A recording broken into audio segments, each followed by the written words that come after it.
This hour on I-24 News, Israeli Defense Forces retaliate after a rocket attack that sent people running for cover at a ceremony for an Israeli soldier. Islamic State claims responsibility after a gunman on a motorcycle targets Coptic Christians in a deadly attack near Cairo.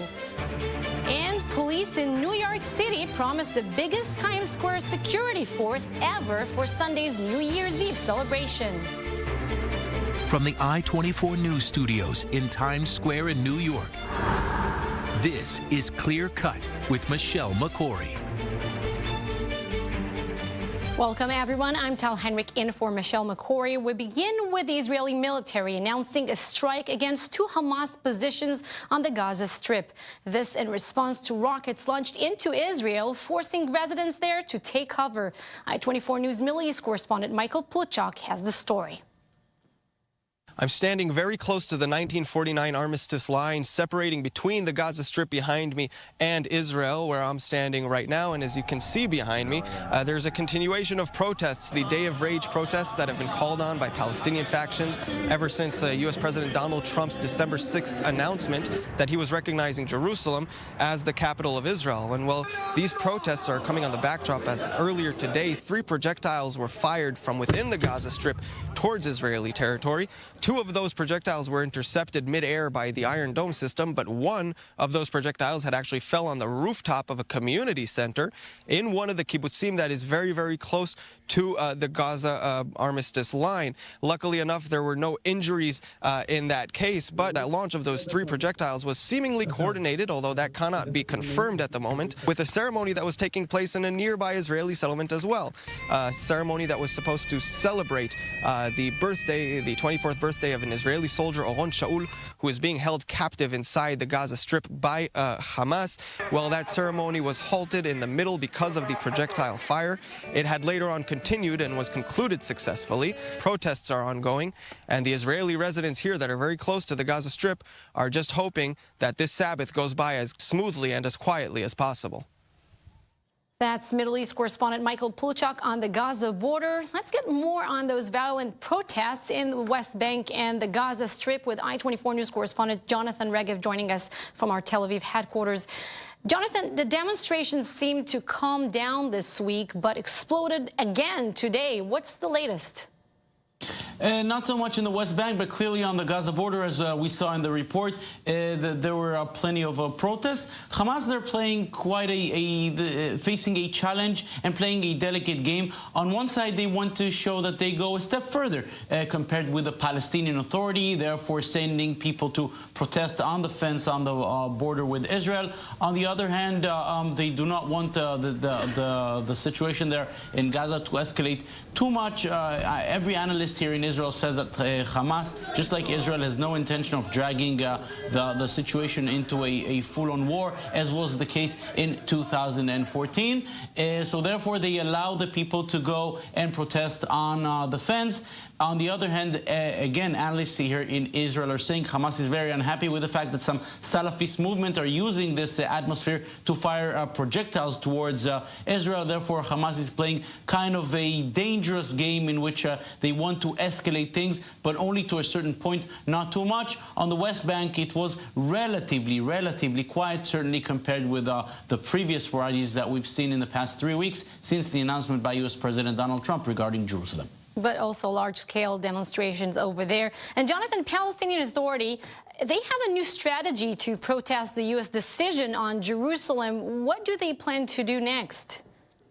Basically, the Palestinian Authority is planning not to count on the United States anymore, but go on to the international community. The Palestinians know that they enjoy a lot of sympathy there, and that could be seen in the vote in the General Assembly of the United Nations last week, in which a vast majority of the countries opposed the American decision regarding Jerusalem. And the Palestinians are saying, basically, for the past 25 years, we have gone to the United States hoping they would broker things with Israel. Not anymore. We're now going to the international community, maybe assemble some kind of an organization like the P5+1, those world powers that negotiated with Iran to reach the Iran nuclear deal in 2015. They're hoping to reach that kind of an agreement with those powers to broker with Israel. That is something that would be favorable to the Palestinians. Of course, Israel would certainly oppose that. The Israelis are much more comfortable with the U.S. as a broker. And Israel, of course, says this is a way of the Palestinians to avoid direct negotiations. Jonathan Regev there live for us from Tel Aviv headquarters. Thank you so much for weighing in. Now let's bring in Omri Seren, Managing Director for Press and Strategy with the Israel Project. He's live via Skype in Washington, D.C. Omri, another week and more rockets from Gaza are being fired at Israeli communities there in the south adjacent to the Gaza Strip, and Israel is retaliating by attacking Hamas posts. Is Hamas interested in starting a new war with Israel? You know, that's exactly the right question. And the worry is that they're not really interested in starting a new war, but that they're running out of options. You know, Israeli military strategists have been increasingly concerned that Hamas is entering what they call it a window of a use 'em or lose 'em situation. So Hamas is running out of ways to attack Israel. As we know, they can't use the Sinai because of Egyptian security cooperation. The fence blocks them over land.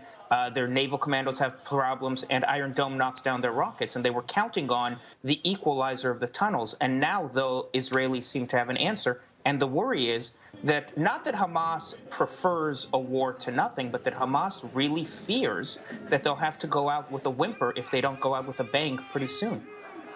Omri, we also hear that thousands of Palestinians demonstrated in the West Bank today, hurling stones there, throwing Molotov cocktails. It doesn't seem like President Mahmoud Abbas is interested in calming the situation down over there. Is he still very much in control? What's been Go on. We can't tell. At least the view from D.C. is that Mahmoud Abbas is acting very strangely. You know, the conventional wisdom, even at the lowest points of peace negotiations, the conventional wisdom was always that Abbas would not cut off the United States because security cooperation is the only thing that keeps Fatah in control of the West Bank. There would be chaos if there was a decrease in Israeli Palestinian security cooperation, which is backed by the United States.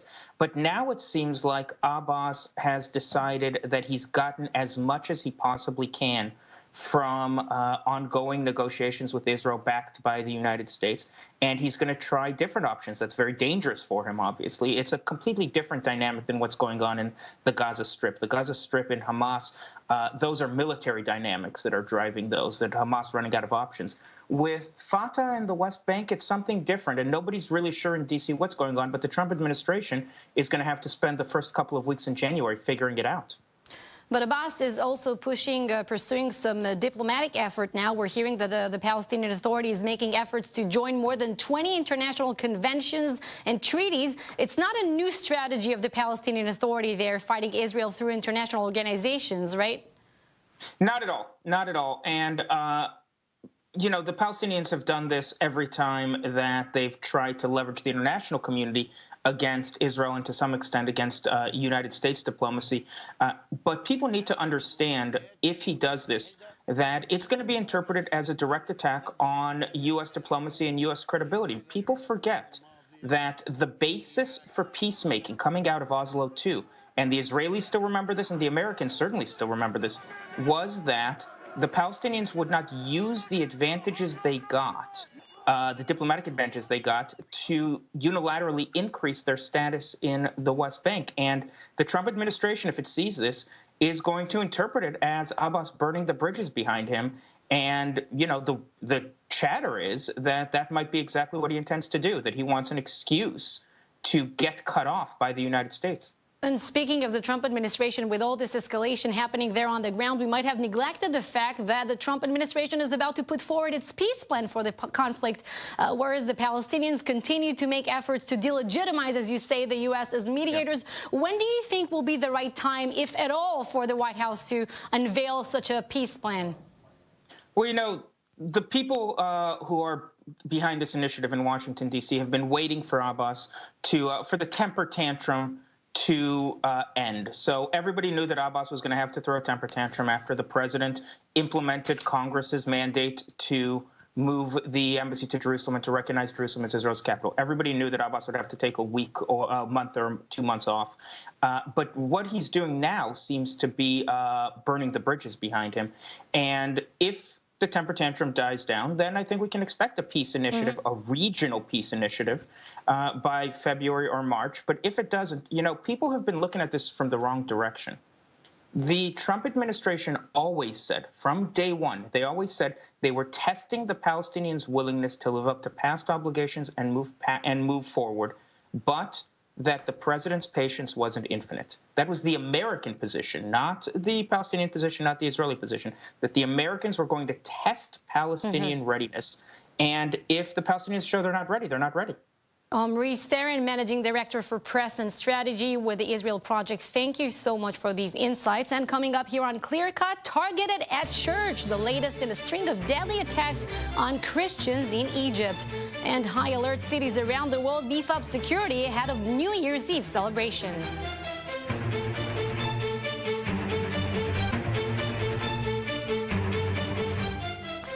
ISIS has claimed responsibility for a deadly attack on Egypt's Coptic Christian minority. At least 9 people were killed following early morning prayers after a gunman tried to storm a church in Cairo. I-24 News correspondent Marcus White is here with the latest. Marcus. Well, Tal, as one of the gunmen tried to storm into that church, he was intercepted and arrested. That attacker, Ibrahim Ismail Mustafa, has reportedly been involved in 5 different attacks in just the last year. Investigators are calling Mustafa a well-known terrorist. 8 Christians and a Muslim police officer are among the dead. The assault first began at a bookshop. Then witnesses say a gunman stormed the St. Mina Coptic Church in Helwan in the southern part of Cairo. Father Andros, a bishop, saw the horror. They came to the church. There was a police officer. His name is Red Abdul Rahman. They shot him dead. Others saw the terrifying moments as well. Masked men on a motorbike. They shot one of the church security men and a shop owner, and they also shot another woman crossing the street. The Interior Ministry says one suspected gunman was arrested, found with a machine gun, ammunition, and a bomb. Authorities identified him as 33-year-old Ibrahim Ismail Mustafa, a well-known terrorist who participated in 5 attacks between 2016 and 2017. A second attacker was shot dead by Egyptian security forces. Just minutes after the attack at the St. Mina Coptic Church, Egypt's President Abdel Fattah el-Sisi said in a statement, "The presidency of the Republic reiterates that these desperate terrorist attempts will not undermine the resolve and the entrenched national unity of the Egyptian people, but will only increase their determination to continue on the path to eliminate terrorism and extremism from their country. This isn't the first time Egypt has been targeted." In May, 28 Coptic Christians were killed while on a bus traveling to a monastery. And in April on Palm Sunday, 49 people were killed in bombings at 2 churches in northern Egypt. ISIS claimed responsibility for that attack, but offered no evidence. In response to Friday's attack, police in Cairo are increasing security around churches just before Coptic Christmas celebrations at January 7th. Officers are also setting up metal detectors at some churches with larger congregations.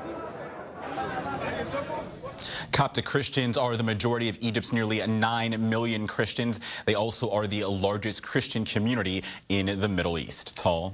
Marcus, ISIS has claimed responsibility, we're learning, for this attack. What else can you tell us more in general about the rising of ISIS in Egypt? Well, there's really been a lot of anger in Egypt after the political crisis back in 2013. There really was a movement by now president, who was then an army general, President el-Sisi, to basically make sure that then President Morsi was removed from office. And because of that, there was a lot of radicalization. There were a lot of people joining ISIS and just really a lot of anger in Egypt. And the Coptic Christians are not the only minority group that is targeted by ISIS there, right? Correct. There are groups of Muslims that are targeted. In addition, police officers, members of the military, and journalists are targeted as well. And why are Coptic Christians a target there in Egypt? It's not the first time that we've seen them being targeted. And really just remembering the horror of some of those incidents, seeing the video in the piece, this is not the first time that they've been targeted, and there's just a lot of anger because it's believed that a lot of these individuals have wealth, and in Egypt, there's a lot of anger against that. Marcus White, thank you for this report. And cities around the world are boosting security for New Year's Eve celebrations. In Paris, more than 10,000 police and first responders will be on duty Sunday night. 2,000 security forces will focus on the Champs-Élysées, where Paris rings in the new year. More than 230 people have been killed by Islamic terrorists in France over the past 3 years. And security will also be high in New York City. For the NYPD, a pair of terror attacks in the city will be very fresh in their minds. Correspondent Linda Lopez has more. Nowhere is New Year's Eve celebrated like it is in Times Square. More than 1 million people are expected to pack the streets right in the heart of New York City. The NYPD taking extraordinary steps. They've closed off a wider perimeter this year than ever before. There are heavily armed police officers at multiple checkpoints. Look, we have cop cars all over the place. There you go, there you go, there you go. The police commissioner gave ABC's Gio Benitez a rare look at some of the 10,000 cameras keeping a watchful eye. On high-rises, snipers are ready to act with pinpoint focus. And in the air, helicopters are lasering in on the crowd. Instead of just counting floors, there's a system in place where we'll be able to identify quickly if we're on the 12th floor or the 22nd or 32nd floor of a building. Crime in New York City is at the lowest level since the 1950s, but in light of the Halloween truck attack on a bike lane in Lower Manhattan and December's bomber in the subway, they're taking no chances. Other cities are ramping up security too. Following the Las Vegas concert attack that left 58 dead and hundreds injured, the city is adding barricades and doubling police. In Philadelphia, we have all hands on deck. In Boston. There'll be extra police on the street. And San Francisco. We will be very, very heavily deployed on New Year's Eve. Officials from coast to coast refusing to take any chances. That was Linda Lopez reporting. And still ahead, off the cuff, the president's wide-ranging interview with the New York Times. What he said about the Russia investigation and working with Democrats in the new year. And as we count down to 2018, we look back at the biggest political stories of 2017. That's here next on ClearCut.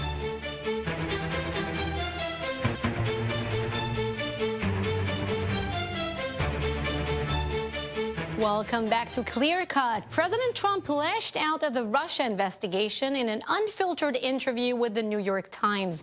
President Trump is in Florida for the new year at his Mar-a-Lago resort. He spoke to the Times about a number of topics from Russia to North Korea and immigration. Now let's bring in senior Washington correspondent Dan Raviv to talk about this further. Dan, what stands out to you as the highlight of this interview in the Times?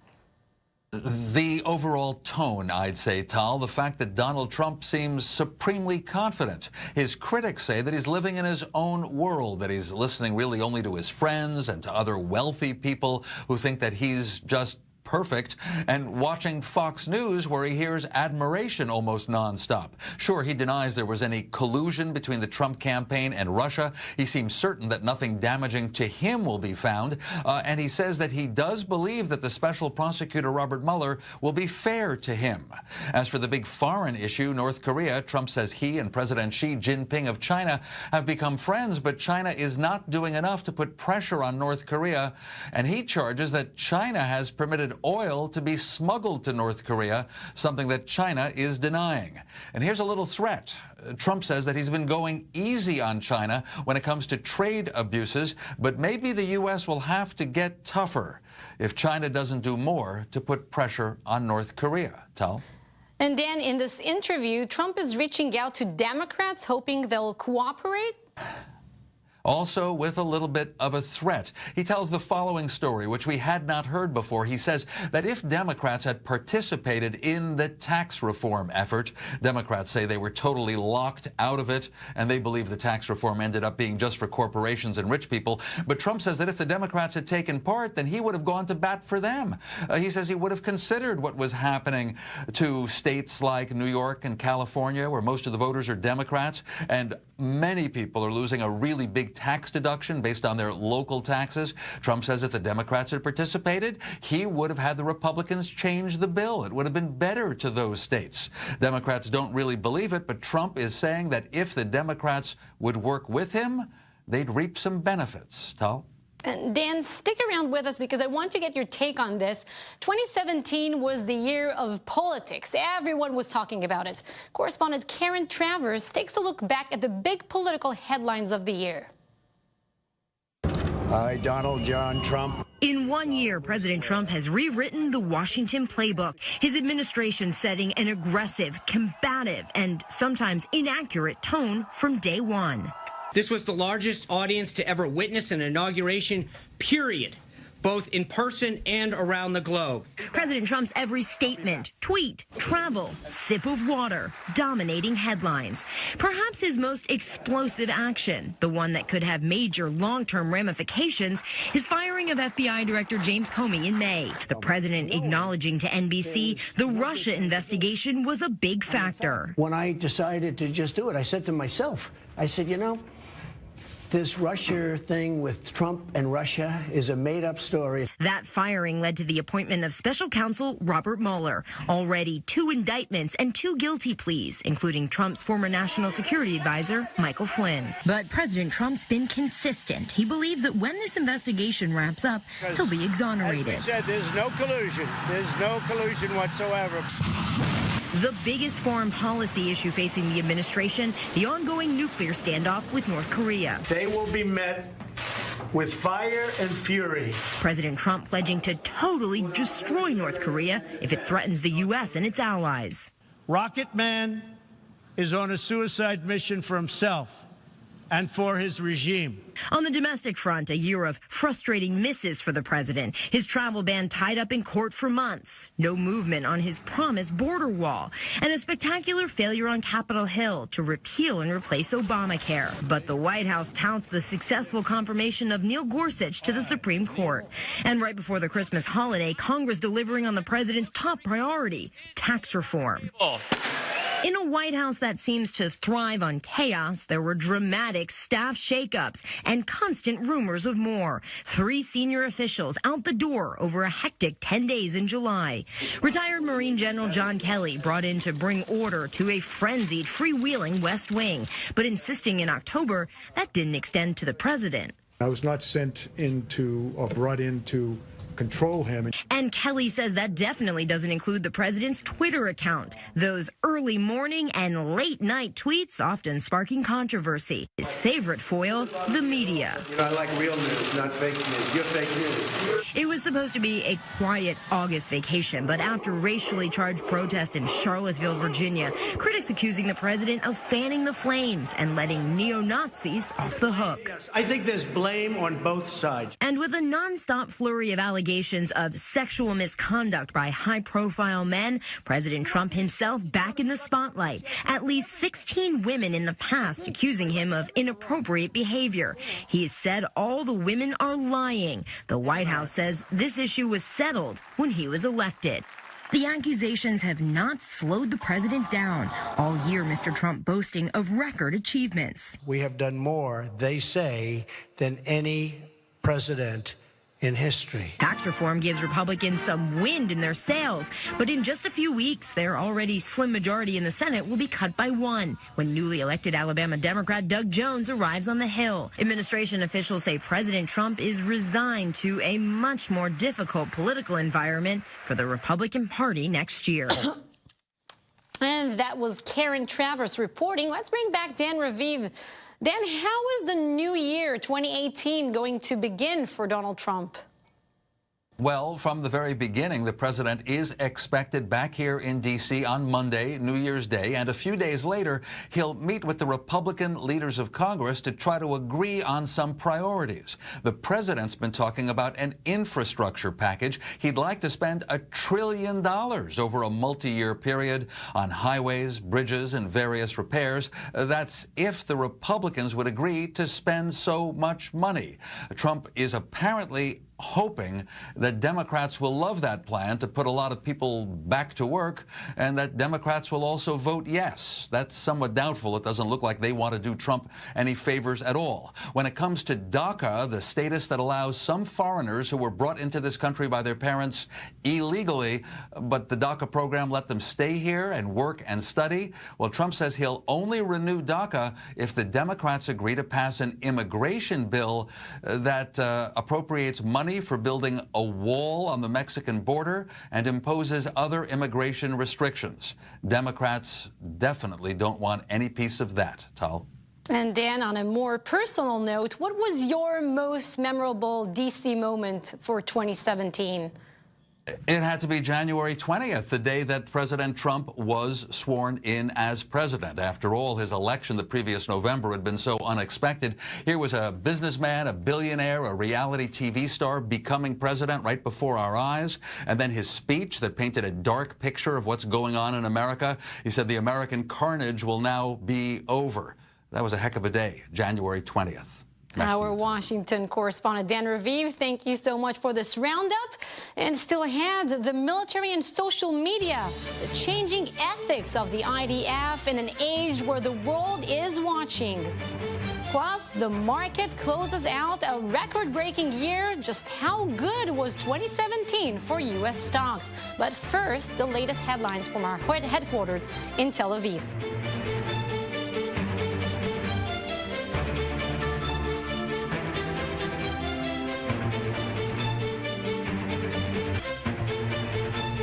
At the Nasdaq building here in Times Square, U.S. stocks closed out 2017 on a down note. The Nasdaq fell about 0.7%. The Dow and S&P 500 both dropped about 0.5%. But one down day can't take away from a record-breaking year on Wall Street. That brings us to today's notable number. 25.1%. That's what the Dow gained in 2017. The Dow also closed December in positive territory, marking its 9th straight monthly gain. That's the longest streak since 1959. Now let's go to Matt Rowe, Chief Strategy Officer with Context Asset Management. He's live in San Francisco. Matt, thanks for joining us. Hi, thanks for having me on. It was a record year for the Dow. 71 record high closes, up 25% for the year. What's driving the rally? Well, I think a lot of it has to do with people just need to find something to buy and looking for anything that has the potential to go up without much of a concern for what's going to go down. So there's just a lot of rotation going on, and a lot of the reason why people are chasing what they call momentum stocks that have gone up for the last 10 days. So people think that, well, they probably go up tomorrow too. So valuations are very stretched, and people need something to stay invested in to meet their forward liabilities, and they're sort of chasing after anything with upside potential. Not much regard for the downside, though. But is there any concern we're due for a market correction? I think so. I mean, I have one small correction on my lead-in there. We have my old headline there. I'm Chief Investment Officer of a firm called Headwaters Solutions in California, and we specifically work on downside protection and downside analysis for companies. One of the themes that we've been following is that there's a big need for some form of downside protection and some sort of preparedness, if you will, for a hurricane in financial markets. Doesn't mean that the world's going to come to an end, but one of the surveys that we cite and follow year over year just came out a couple days ago, and the 2017 to 2018 change in concern for a correction in the market went from 8% to 31% of respondents saying that they think that one is imminent. So I think that there's an interesting barbell right now. There's a lot of optimism and a lot of sort of confidence in being invested, but there's also a pretty significant chorus of people saying that they think that there's a wave in the market that's going to reprice risk. What about the tech industry, Matt? We're due for a market correction there as well? Well, it's interesting because with all of the analogies between dot-com era valuations and exuberance and today, the big difference is that technology is now a persistent part of our economy, and technological innovation, as you can see maybe most purely in the way that Amazon handles inventory management, is truly the wave of the future, and it's something that is turning tech into large cap and new economy stocks. So it's a bit of a different story, but I would say that we are seeing some forms of irrational exuberance, to coin a phrase from Alan Greenspan. Let's talk about taxes. There was a lot of anticipation President Trump would get his tax cut through. Do you think that will set off another rally, or was it baked into stock prices already? I think it was baked into stock prices already. You know, there's a lot of questions now about whether we're going to see a repatriation of offshore cash from companies that had been using tax strategies to shield themselves from U.S. corporate tax rates that had been relatively high, and they're now getting back, you know, getting towards relatively low with this new change. So from a corporate perspective, I think largely it was already priced in.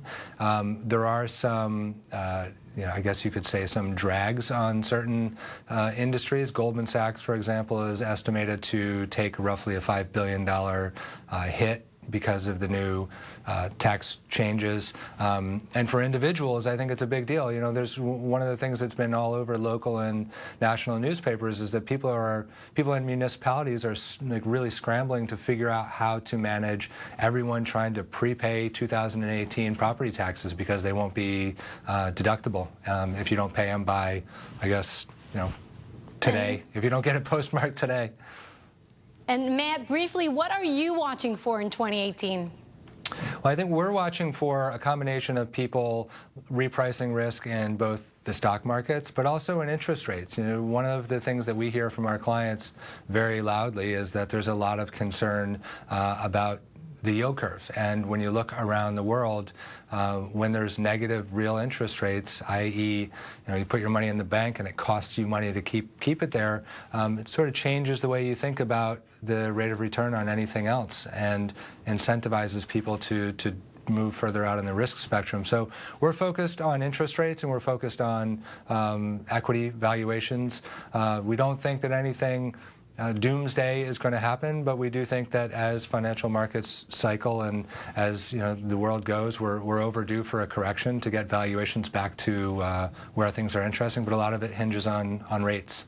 Matt Rowe, managing partner at Headwaters Solutions, thank you for these insights. And still ahead here on ClearCut, the challenges of the digital age, how the IDF is adapting to a world with cell phones and cameras in every pocket. And the deadliest fire to strike New York City in 25 years, what investigators are saying started the blaze.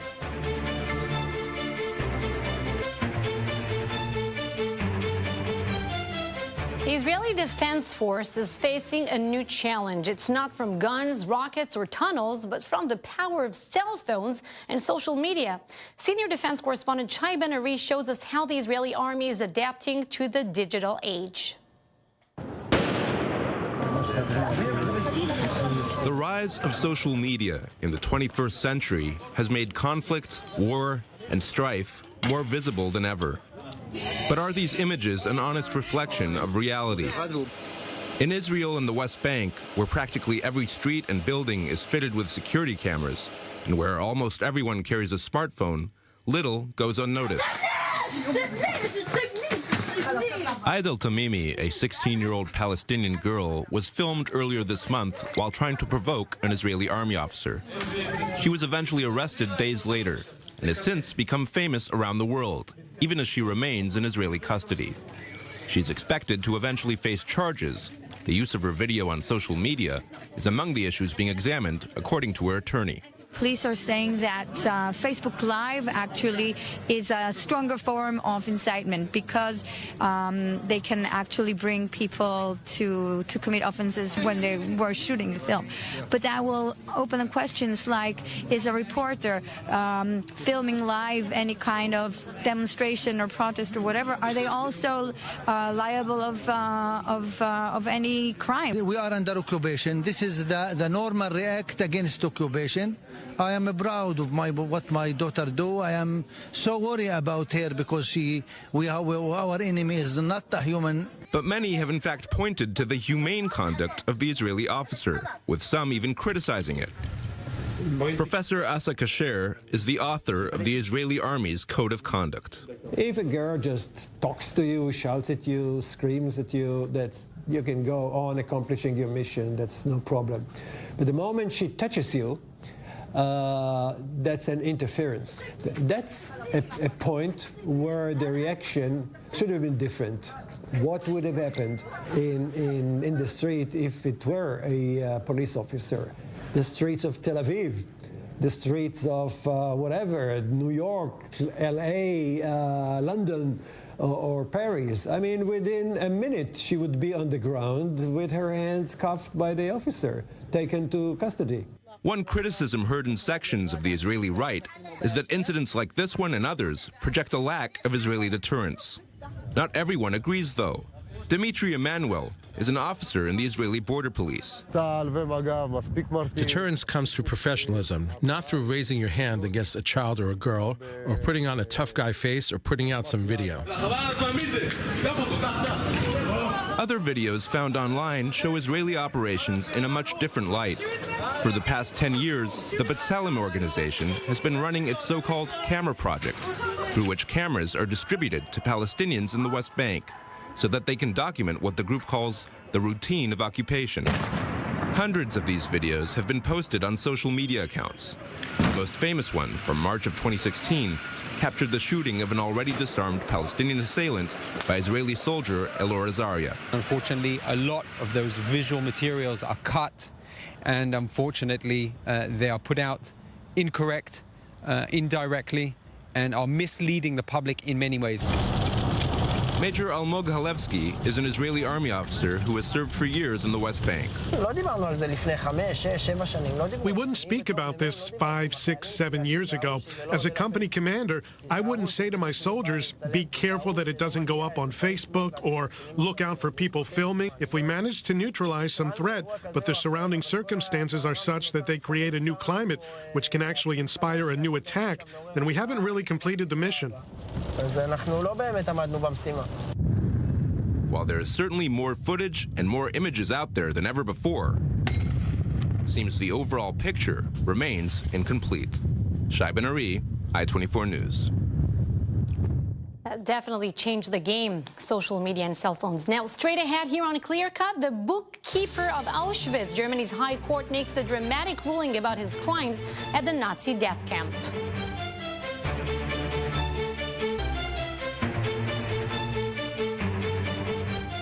Welcome back to ClearCut. In New York City, investigators say they know what started a deadly 4-alarm fire in the Bronx.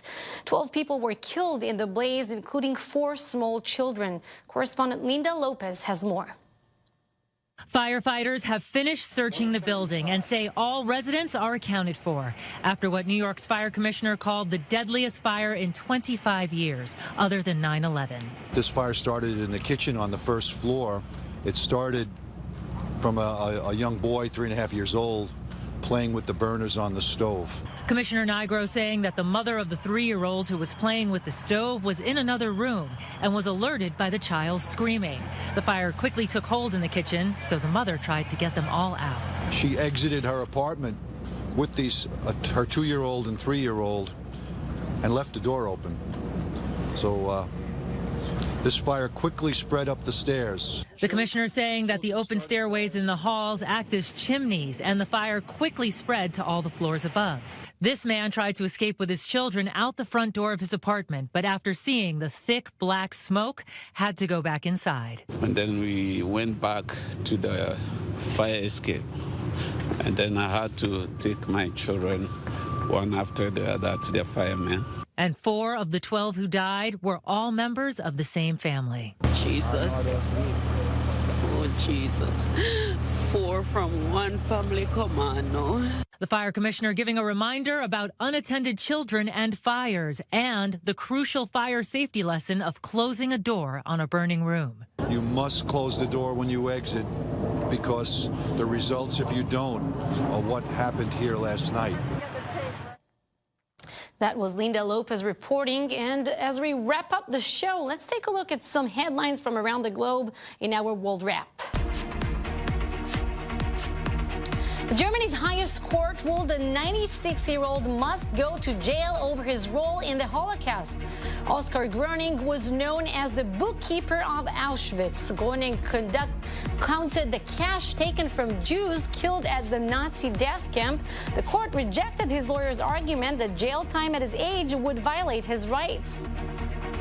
In India, dramatic video shows part of a building falling to the street during a massive fire. The blaze killed at least 14 people at a restaurant in Mumbai. The fast-moving flame started on the top floor and spread to the rest of the building in less than 30 minutes. Iranian police cracked down on anti-government protesters. It is the second straight day of protests in the country. Demonstrators threw rocks at police officers, fired back with water cannons. In Russia, a city bus plowed into a Moscow bus stop, injuring 3. Police say a car hit the bus, driving it into the people. All 3 are expected to survive. And that is CLEARCUT. Michelle McCory will be back in the new year. And in the meantime, we will leave you with some sights and sounds from the stories that shaped our world in 2017. I'm Tal Henrik, wishing you a happy new year. The emotional farewell. Yes, we did. Yes, we can. Thank you. God bless you. This inauguration day of Donald J. Trump as the 45th president. American carnage stops right now. By the hundreds of thousands, they streamed into the National Mall. We are here to be respected. Our information was held hostage. The single biggest ransomware attack in the history of the internet. Dylan Roof sentenced to death. We had to get justice. After murdering 9 African Americans. The biggest award, La La Land. There's a mistake. Moonlight. Best Picture. There has been an attack on the British Parliament. You can see the car as it barrels across the bridge. A man has been shot outside Parliament. Oh my God. Suicide bomber set off an explosion in an Ariana Grande concert. But there was smoke everywhere. There was blood on the floor. You looked fear right in the face and you said, no, we are Manchester and the world is watching. A van plowing into pedestrians on London Bridge. He was there to do one thing and one thing only, to kill people. A van running over worshippers near a mosque in London. This was an attack on Muslims. A van has plowed into at least 100 people on the streets of Barcelona. A sarin gas attack in Syria. No one is doing anything to stop this. Trump hitting Syria after that deadly chemical attack. Tonight I order a targeted military strike. Words of war. They will be met with fire and fury. The country can produce miniature nuclear warheads. Rocket Man is on a suicide mission. White supremacists and counter-protesters. This car plowed down the street. I've never seen such a horrific, blatant racist attack in my entire life. You will not replace us! And President Trump under fire. I think there's blame on both sides. I have recused myself. Attorney General Jeff Sessions is stepping back from any investigation into Russian interference in the election. Judge Neil Gorsuch sworn in to the highest court in the country. So help me God. Congratulations. And FBI Director James Comey terminated by President Trump. He was not doing a good job. Robert Mueller has been appointed to be the special counsel looking into Russia's interference in the 2016 election. You are fake news. It was fake news, fake news, fake news. It's all fake news. It's phony stuff. Victim down in the back field.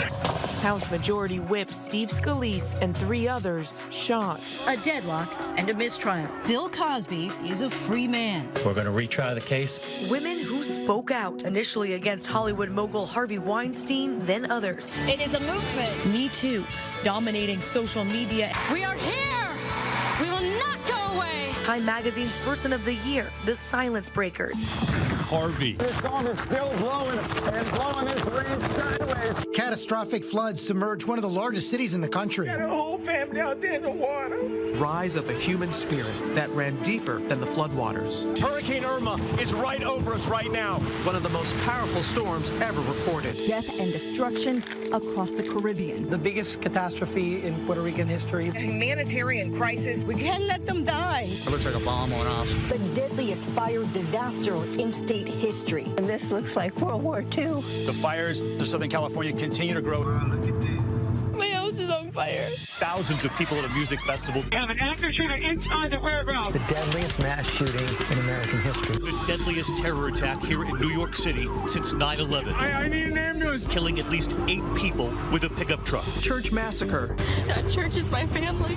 26 killed and 20 others wounded in what is now the deadliest shooting in Texas history. It'll be the first time in 99 years a total solar eclipse spanned the entire continental U.S. The largest jackpot ever won by a single ticket. I had a pipe dream, and my pipe dream has finally come true. Prince Harry and Meghan Markle are engaged. An American is about to marry